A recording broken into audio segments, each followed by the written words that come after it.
বন্ধু হওয়া উচিত আয়না এবং ছায়ার মতন। কারণ আয়না আমাদের মিথ্যে বলে না, আর ছায়া কখনো আমাদের সঙ্গ ছাড়ে না।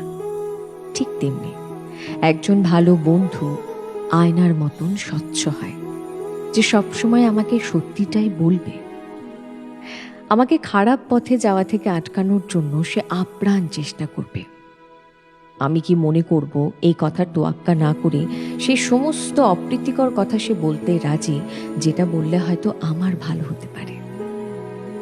অনেক সময় হয় ঘরে আলো না থাকলে কিছুটা সময়ের জন্যে ছায়া আমাদের সঙ্গ ছেড়ে দেয়, কিন্তু আবার আলো ফিরে এলে সেই ছায়াই আমাদের সঙ্গী হয় আজীবনের জন্যে। ঠিক তেমনি একজন ভালো বন্ধু ছায়ার মতন আজীবন আমাদের সঙ্গী হয়ে যায়।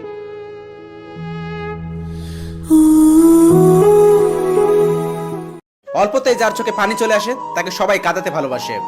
গিরগিটি চলে যাওয়ার সময় বলে গিয়েছে, আমি মানুষের মতো রং বদলাতে পারিনি বলে দুঃখিত।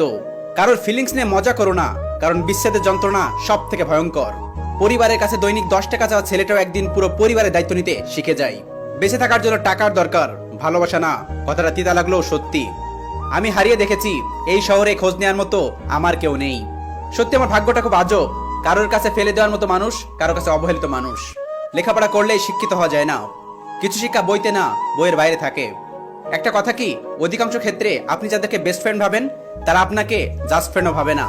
যাকে তুমি পৃথিবীর সব কিছুতে ভালোবাসবে সে তোমাকে এই পৃথিবীতে একা থাকতে শিখিয়ে দেবে। মন যাকে চাই কাগজে কলমে সে অন্যের হয়ে যায়। কেউ যদি তোমাকে অবহেলা করে, দোষ তার নয়, দোষ তোমার নিজের। কারণ তুমি তার থেকে বেশি আশা করে ফেলেছো, আর এই আশার কারণে তুমি আজ কষ্ট পাচ্ছ। অসহায় তো ছেলেরা, কারণ চাকরি না পেলে নিজের ফ্যামিলিও বোঝে না। কাকে বিশ্বাস করবেন? সবাই আপনাকে প্রয়োজন মনে করবে।